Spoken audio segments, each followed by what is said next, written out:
What the heck is up, you guys? It's your boy Ace, aka Animated Heroes, here back with another action figure review. Today we're going to be taking a look at none other than Trafalgar Law from the One Piece line. Now, in case you guys didn't know, I am a big fan of this character, so this is one I'm truly excited for. So let's go ahead and get started, diving right into the sexy packaging.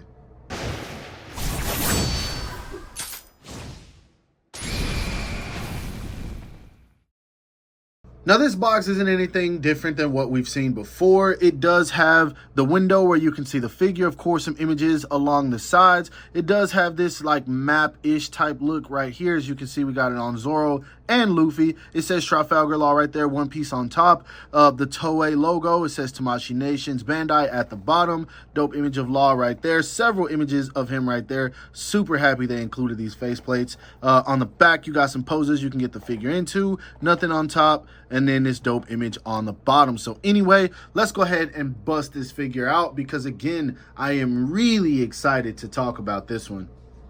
Now, straight out of the packaging, I have to say, I've heard some goods about this figure. I've heard some bads about this figure. And me being who I am, you guys know, I like to have a figure in hand. Therefore, I can form my own personal opinion about it before I make any kind of judgments. And now that I do have it in hand, funny enough, I can say that everything I've heard about this figure, good and bad, is absolutely true. Now, of course, we will get into that as we dive further into the review. But straight out of the packaging, I gotta say, this looks like Law from the Wano arc, and that, of course, is a good thing. I mean, it looks like he literally walked right out of the anime, and something like that is something I'm automatically going to love. I really love some of the choices they made with this figure as well, in terms of the accessories, and then even the articulation seems to be decent so far. I haven't had any real QC issues just yet, but again, we'll get into that as we move further into the review. For now, let's go ahead and take a closer look at him so we can examine some of the details. So when I first saw pictures of this figure, I thought that something looked extremely off about the faces. But now that I have him in hand,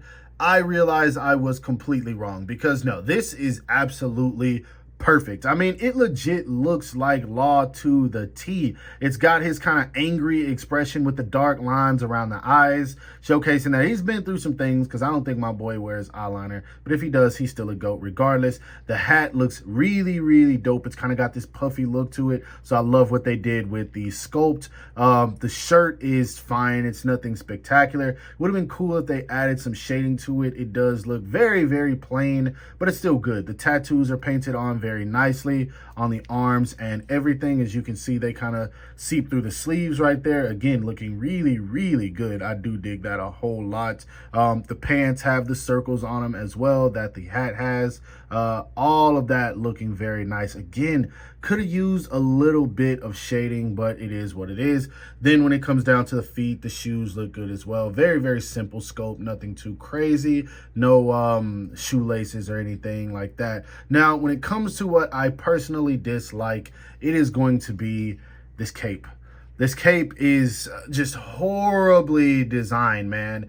It's a very heavy plastic, and on a thin figure like Law, it's going to create an imbalance when it comes to standing him and posing him and literally anything you want to do with this figure. Like, I absolutely hate this cape, and they separated it into three pieces like it's supposed to be articulationable. Yeah, I made that up, but it's not. It just kind of floats there. So really, they could have sculpted this as one piece and left it alone, but I guess they separated it out so that it doesn't really hinder the articulation, because yeah, you can get him to pose with the cape out, but what's the point if there's a big gap right there? Like, that was just a horrible choice. And what makes it even worse is the fact that you can't take the cape off.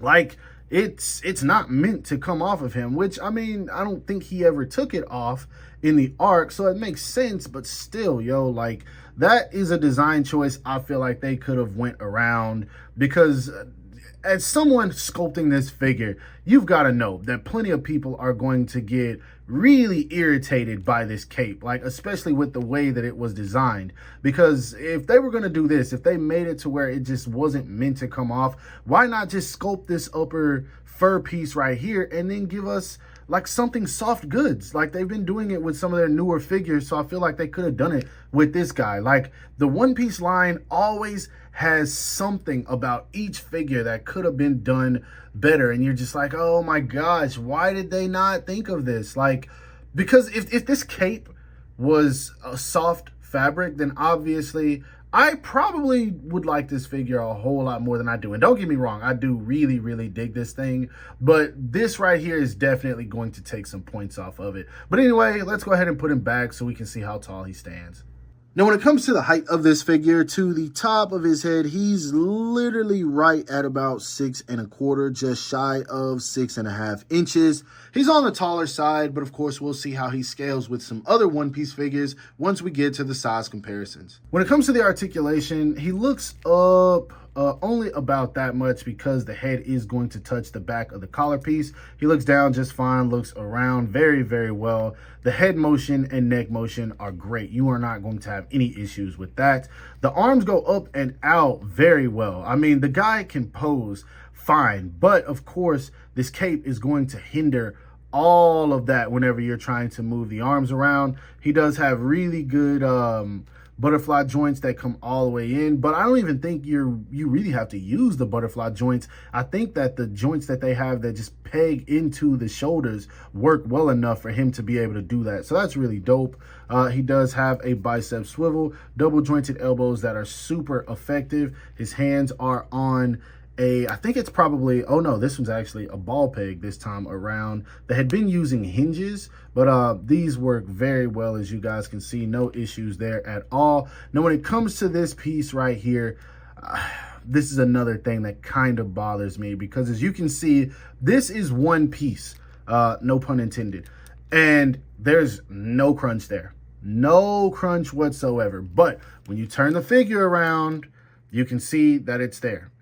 The sculpt work and everything is there. So why not have sectioned this off into 3 different pieces? An upper piece, a middle piece, and then a bottom floating piece. Therefore, we could get the articulation we want out of this guy, because it's just not there. So that is a horrible decision on Tamashii Nation's part.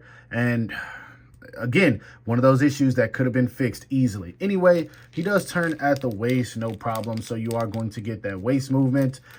He kicks forward well enough. I do wish that the foot could go a little bit higher, but I mean, when do we really see Law doing kicking poses? Almost never. He doesn't kick back at all. He does the splits about that much. He does have a thigh swivel, double jointed knees that are effective enough. I mean, that's good for me. They go down about that much when it comes to the feet, up about that much. Decent ankle rocker, and then he does have a toe hinge. So articulation wise, you can get him into some decent poses. Not everything that you might want to do with this guy, but for the most part, he's going to look fine posed up. Now, taking into consideration the cape once again, it is very, very, very back heavy. So even if you're just standing him straight up, he's going to have a tilt to him, which that kind of sucks, but whatever. Now, when it comes to accessories, you get quite a few with this guy, and that right there is something that makes me happy. Now, first off, he comes with his neutral head sculpt and a pair of fist hands right out of the packaging, as he should. He then also comes with a pair of, I guess you could say, relaxed or reaching hands. He comes with a pair of sword holding hands. He comes with a pair of hands for holding his sword whenever it's in the sheath. So basically, he's holding on to the sheath itself. And then he comes with a pair of thumbs up hands, which that's what I've seen people using it for. But this is actually for one of his techniques that he activates whenever he uses the room. I don't remember what it is. I completely forgot. But I do vaguely remember him doing this technique. I need to get back on some Pirate Warriors. Shout out to the ones that play Pirate Warriors. Now, he does come with 3 additional hands. For the left hand, he comes with kind of like this palm out hand. I don't know what this one is for. Again, I have not been keeping up with One Piece, and I don't remember all of Law's techniques. He comes with the pointing finger. Again, I know this is for his technique. And then he comes with the room activation technique. And also, one thing I forgot to showcase was that on all of the hands, the tattoos are painted on very, very nicely, man. You can read the letters. Oh, excuse me, I'm not even showing them. But you can read the letters and everything very clearly, so I dig that. That is dope. I love that a whole lot. Anyway, moving on to the faceplates. He comes with 4 additional ones. He comes with the teeth gritted head sculpt or faceplate, whatever you want to call it. He comes with the yelling faceplate, and this, I don't know if you guys saw the episode where he was on Luffy's ship and Sanji was getting ready to cook, but there's a scene where he's like, I hate bread. This faceplate makes me think of that immediately. But anyway, he does also come with his signature smirk, as he should. So basically, you get all the expressions that you really need from this guy. Now, the one that I love the most that they threw in is the matching faceplate with Luffy for whenever Kaido and Big Mom attack, and they dare each other to see who can stand in front of it the longest.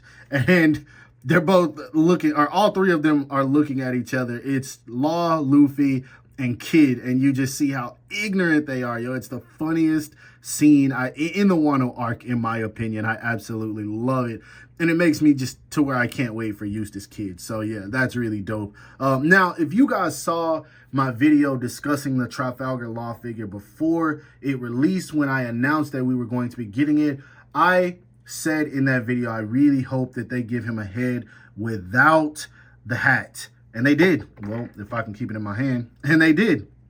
They gave him a head sculpt without the hat, or a hair sculpt without the hat. This makes me so happy, man.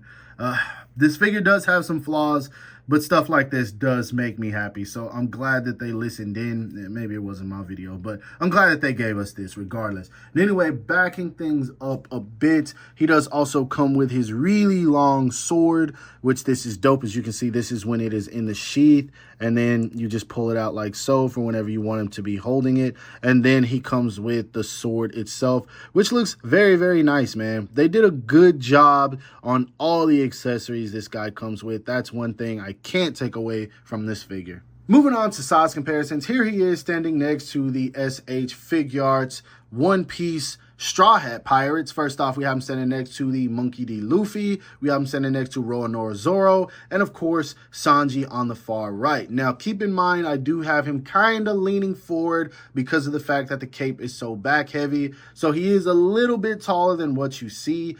He practically stands eye to eye with Sanji, who is clearly the tallest out of all of these figures. Now, next up, the size comparison I really didn't feel like doing because I had to adjust my camera. Here he is standing next to the SH Figuarts Yamato and the SH Figuarts Kaido. Now, as you can see, both of these figures tower over him, Kaido being just absolutely massive.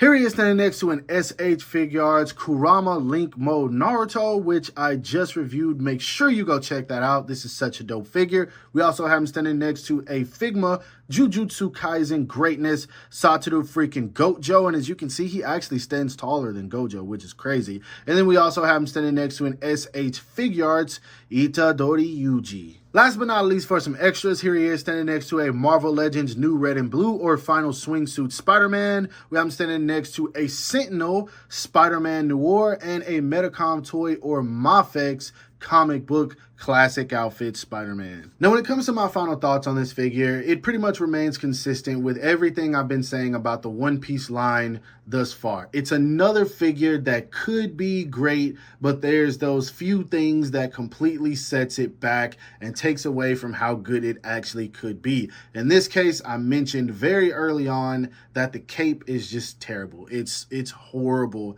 I don't know why they went with this design for the cape. It's weird. For one, there was no reason for them to section it off other than to help with the articulation. But if those gapping spots are there and visible, then what's really the point? There's no way it's going to look fluid. Then the fact that it is extremely back heavy, so when you get this guy into certain poses that you might really like, you might have to alter those poses a bit just to get him to stand up. It doesn't help that the legs on this guy and really the entire body is just extremely skinny, so it's no weight to really hold this guy in the poses that you want him to. Everything is weighing on the back of the figure, which absolutely sucks, man. They should have made it either a fabric piece, they should have made it a removable piece, or I don't know, man. Tamashii Nation is just, their decisions are weird. But what makes it even worse is the torso articulation, and I'm going to tell you guys why.